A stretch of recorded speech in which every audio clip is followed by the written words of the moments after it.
ታሪክ በድጋሚ በቅርቡ ከ30 ዓመታት በላይ የሆነውን የ1983ቱን ሁኔታ እንዳስታውሶኝ ነበር።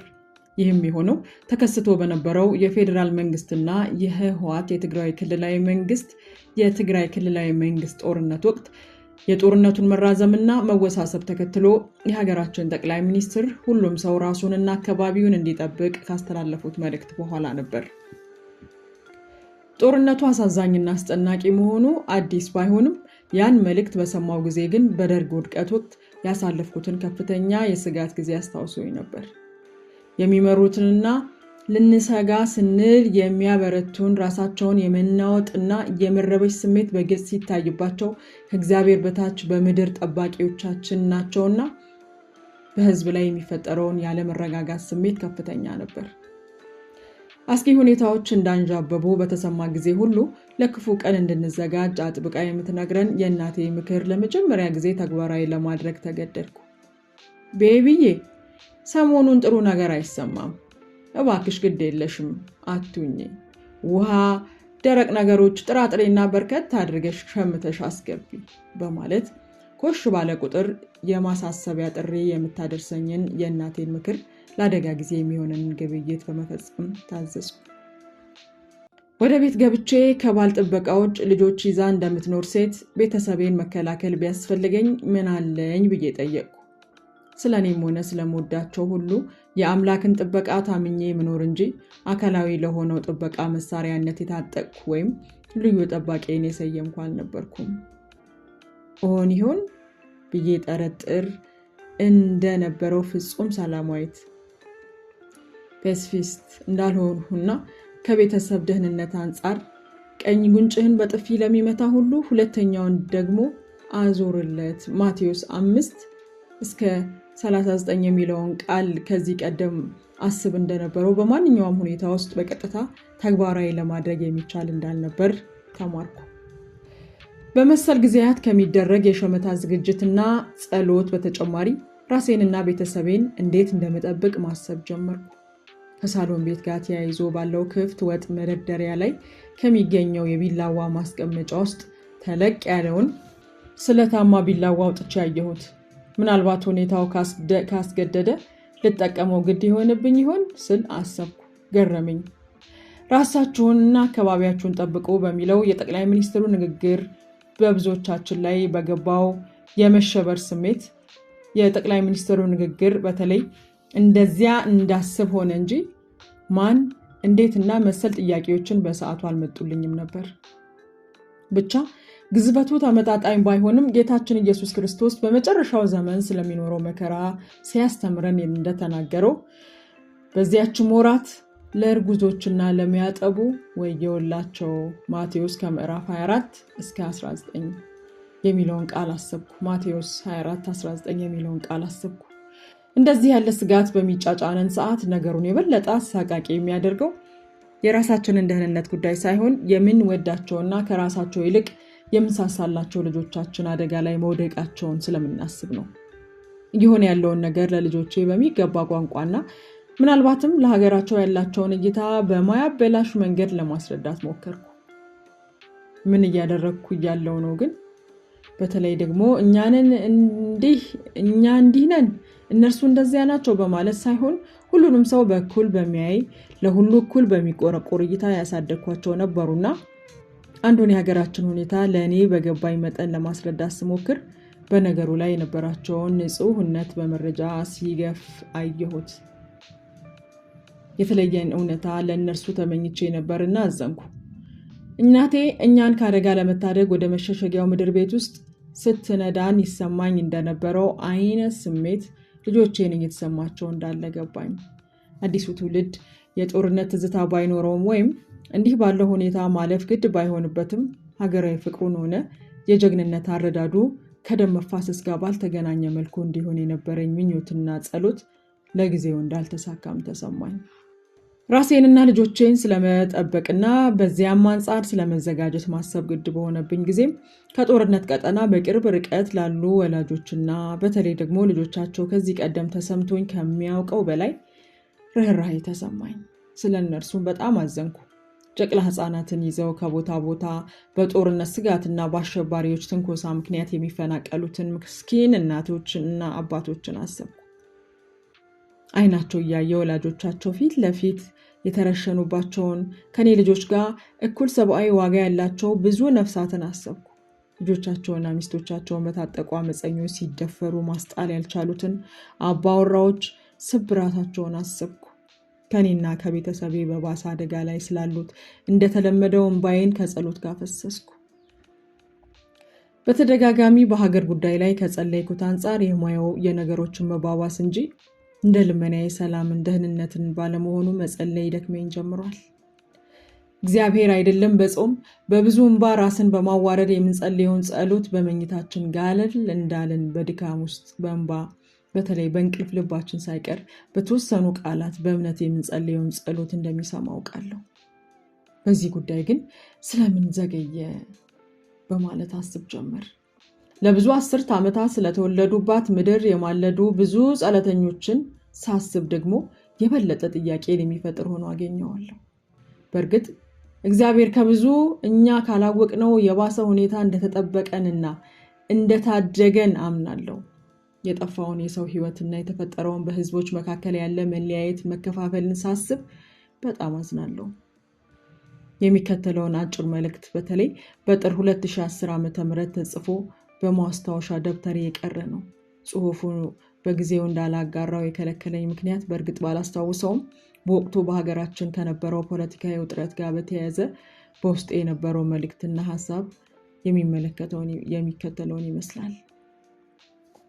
ሁሉም በፍቅር።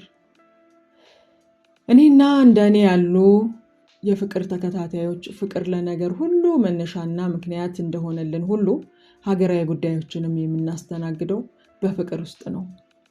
ፍጹሚቱ መንግስት የእግዚአብሔርን መንግስት ብቻ መሆኗን ተረተን ራሳችንን ለዘላለሙ ንግስና ለስርዓቱ የምናስገዛ በዘላለማዊ ሀገራችን መንግስት ስርዓት ቀዳሚ በሆነው በፍቅር ህግ ሰዎች ሁሉ ያለ ልዩነት ያለ ቅድመ ሁኔታ ለመውደድ የምንሰጥ ነን። እያንዳንዱ ቀን የተሻለ እንድንወድ ከየራሳችን የምንጠብቅበት ነው። በመጽሐፍ ቅዱሳችን ላይ ተጽፎ እንዳለው ጻድቅ የለም፣ አንድ ስንኳ አስተዋይም የለም፣ እግዚአብሔርን የሚፈልግ የለም፣ ሁሉ ተሳስተዋል፣ በአንድነትም የማይጠቅሙ ሆነዋል፣ ቸርነት የሚያደርግ የለም፣ አንድ ስንኳ የለም፣ ሁሉ ኃጢአትን ሰርተዋልና የእግዚአብሔርን ክብር ጎድሏቸዋልና በኢየሱስ ክርስቶስም በሆነው ቤዛነት እንዲያው በጸጋው ይጸድቃሉ። ሮሜ 3:11-12-23-24 የዘላለም መንግስትን መብት ያገኘ ነው በመልካምነታችን አሟልተን በተገኘ ጽድቅ ሳይሆን ሰዎች የሚወድን ስለወደደን ብቻ እንደሆነ እያስተዋልን እኛም እንደተወደድነው እንደኛው መልካምነት የሚጎላቸው ያለምንም ቅድመ ሁኔታ የመውደድ ግዴታ ተቀብለናል። ስለዚህ ቢያንስ በመሰረታዊ ሰብአዊ ፍቅር ሰዎችን ሁሉ እንወዳለን። እየወደቅንና እየተነሳንም ዓላማችን በሆነው በዚያ በፍቅር መንገድ ላይ ጸንተን እንመላለሳለን። ሲያቅተን ኃይልን ወደሚሰጠን እንጮሃለን። አቅምን ተቀብለን እንበረታለን። ዜጋ እንደሆንንበት መንግስት ስርዓትንና እንደተወለድንበት ቤት ማንነት በጸጋው ሁሉ እንወዳለን። ከሚወደዱት አንዷ የሆንኩት እህታችሁ በሀገራችን እየሆነ ያለው የፖለቲካ ነውጥና የሰላም አለመረጋጋት የተወለድኩበት ማንነት ከሚሰጠኝ ሚዛን ውጭ ልመለከተው አልችልም። እንደኔ ኢትዮጵያዊ ሆነው ያልሆነውም ሰው እወዳለሁ። የሚመስለኝ ወድጄ የማይመስለኝን አልጠላም። እንደኔ የሚያስበውን ወዳጄ ከኔ በተለየ ነገሮች የሚረዳውን አልጠላም። እኔ መርጬና ፈልጌ ሳይሆን የእግዚአብሔርን ፍቃድ ስለሆነ የተገኘሁበትን የወላጆቼ ብሔሩ የሆነውን አቅፌ እርሱን ፈቅዶና መርጦ ሳይሆን በእግዚአብሔር ፍቃድ ከኔ ከተለየ ብሔር የተገኘውን ሌላውንም አልገፋም። ጨቋኙም ተጨቋኙም አፋኙም ታፋኙም በያዘኝ ፍቅር የታቀፋችሁ ናችሁ። ልክ እንደኔ ድካምና ብርታት ያላችሁ ለምትሆኑትና ለምታደርጉት ሁሉ ምክንያትና እውነት ሆኖ በልባችሁ የገዘፈ ሐሳብ ያላችሁ ወይም በእስራት ተይዛችሁ ከሆነ እግዚአብሔር ብቻ የሚያውቅላችሁና የሚፈታችሁ ናችሁ። ከማናችሁም ጋር ጠላትነት የለኝም። ይልቁንም ሚስጥሩ ጥልቅና ውብ የሆነው ሁላችንም በአንድ አምላክ መልክ የተፈጠርንለትን እውነት እያደበዘዘ ልዩነታችን ላይ እንድናተኩር ሳያቋርጥ የሚሰራው የጨለማው መንግስት ገዢ ጠላትን ባለመዘንጋት መጋደሌን እንደ እግዚአብሔር ቃል ከልዕኳኑ ጋር አደርጋለሁ። መጋደላችን ከደምና ከስጋ ጋር አይደለምና ከአለቆችና ከስልጣን ጋር ከዚህም ከጨለማ ዓለም ገዢዎች ጋር በሰማያዊም ስፍራ ካለ ከክፋት መንፈሳውያን ሰራዊት ጋር እንጂ። ኤፌሶን 6-12። የጨለማው ሰራዊት ሰላማችንና አንድነታችንን ከሚዋጉት መሳሪያዎች ዋነኛው ያለፈውን በደል እያሳበቡና በተለይ ጥላቻን በየልቦኖቻችን እያደረጁ ለበቀል እንዲሁም ፍትህን ተገቢ ባልሆነ መንገድ ለመፈለግ በማነሳሳት ነው። በዚህ መንገድ በምድር ላይ የነበሩ ትውልዶች ይህን የበቀል የቤት ስራ እየተቀባበሉ ሁላችን ልንመላለስበት ከሚገባው ሰው ከመሆን ባህሪ እየወረድንና እርስ በርሳችን ሊኖረን ከሚገባው የቤተሰብ ፍቅር እየራቅን አለን። አስቀድሞም ከክብሩ ለወደቀው እኛንም ከነበርንበት ሰላም በተንኮሉ ለጣለንና አሁንም ሰዎችን እየከፋፈለ መግዛት ከዚያም ጨርሶ ማጥፋት ዓላማው ለሆነው የሰው ልጆች ጠላት ስራውን አቅለንለት እኛው የኛ ጠላት በመሆን እየበረታንም አለን። እንደ ሀገር የጊዜውን ምጥ አልፈን እንደ ሰላምና የአንድነት ጎዳና እንድንገነባ በቅድሚያ የክፋትን ቅብብሎሽ ልንሰብርና ራሳችንን ከጥላቻ ልንጠብቅ ይገባል። የእግዚአብሔር ቃል ግልጽ አድርጎ እንደሚያስተምረን ጥላቻ ማየትን የሚከለክል ጨለማ ነው። ወንድሙንም የሚወድ በብርሃን ይኖራል፣ ማሰናከያም የለበትም። ወንድሙን የሚጠላ ግን በጨለማ አለ፣ በጨለማም ይመላለሳል፣ የሚሄድበትንም አያውቅም። ጨለማም ዓይኖቹን አሳውሮታልና። አንደኛ ዮሐንስ 2:2 በተለይ ከ10-11። ካልወደድን ወዴት እንደምንሄድ አናውቅም። በጨለማ መተራመሳችንን ካላቆምን ለሀገራችን ብርሃን አይወጣም። መልሶ ለደም መፋሰስና ለእልቂት አሳልፎ ሊሰጣት ከሚችል ከማንኛውም እርምጃ ብንጠበቅ ለእኛ ሆነ ለልጅ ልጆቻችን መልካም ነው። ሳይረፍድ እንድናስተውል ጸሎቴ ነው። ለተግባራችንን ብቻ ሳይሆን ለምንናገረው ነገር ጥንቃቄ እናድርግ።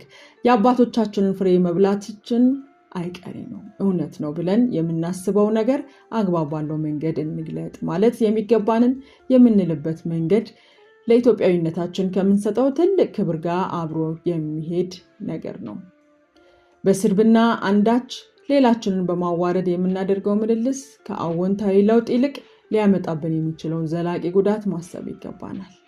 ማንም ለሕዝቤ ሊያመጣልኝ የሚችለውን ዘላቂ ጉዳይ ማሰብ ይገባል። በተለይ ማንም ለሕዝቤ የተሻለውን የማይታይ ታጋይ መሪ ነኝ ባይ አንደበቱንና ስሜቱን ሳይገዛ አገርን ወይም አካባቢውን በአግባቡ ይመራል ብዬ አላምንም። ትግሉን ጨዋነት በጎደለውና ሌሎችን በማያከብር መንገድ ለሚያስኬድ ሰው በሚሰሙት ሁሉ ላይ የሚዘራውን በሚያስለምደው መጥፎ የጥላቻና ያለ መደማመጥ ዘር የብዙዎች መጥፊያ እንዳይሆን ሰጋለሁ። በጎ ሀሳቢዎች የሆነውን ሁሉ የምንፈልገው ኢትዮጵያን በተሻለ ሁኔታ በአንድነትና በእኩልነት የሚኖሩባት ሀገር ሆና ማየት ነው።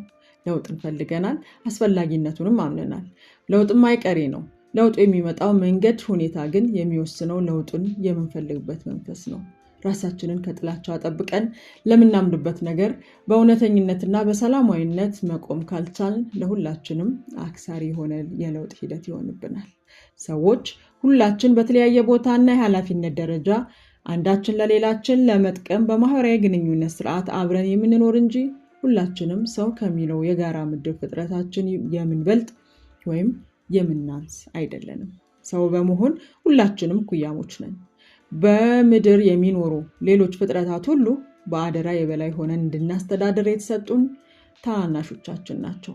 በሰማይ በሚኖረው ፈጣሪ አምላካችን ደግሞ የሁላችን የበላይ ገዢ ነው። ኃይል፣ ክብርና ዘላለማዊ ስልጣን የእርሱ ነው። ሰዎች ኃያል ነን ብለን በማሰብ እንደኛው በሆኑ በሌሎች ሰዎች ላይ ያለ አግባብ ሰልጥነንና በግፍ ስንበረታ በእርሱ ዘንድ የተጠላ ይሆናል። ስለዚህ እንዲህ ባለው አስተሳሰብ አካሄድ ሆነን የምናደርገው እንቅስቃሴ መጨረሻው አስከፊ ይሆናል። የሰው እብሪት ያዋርዳል፣ የሰውንም ኩራት ይወድቃል። በዚያ ቀን እግዚአብሔር ብቻ ከፍ ከፍ ይላል። ኢሳይያስ 2:17። ከአንድነት ይልቅ መለያየት ቀላል ነው። ምክንያቱም አንድ ከሚያደርገን ሰውነት በቀር በብዙ ነገር የተለያየን ስለሆነን። እንከን የማያጣንና የየራሳችን ፍላጎት ባለን ሰዎች መካከል አብረን እንድንኖር እንድንራመድ የሚያስችለን የፍቅር ኃይል ነው።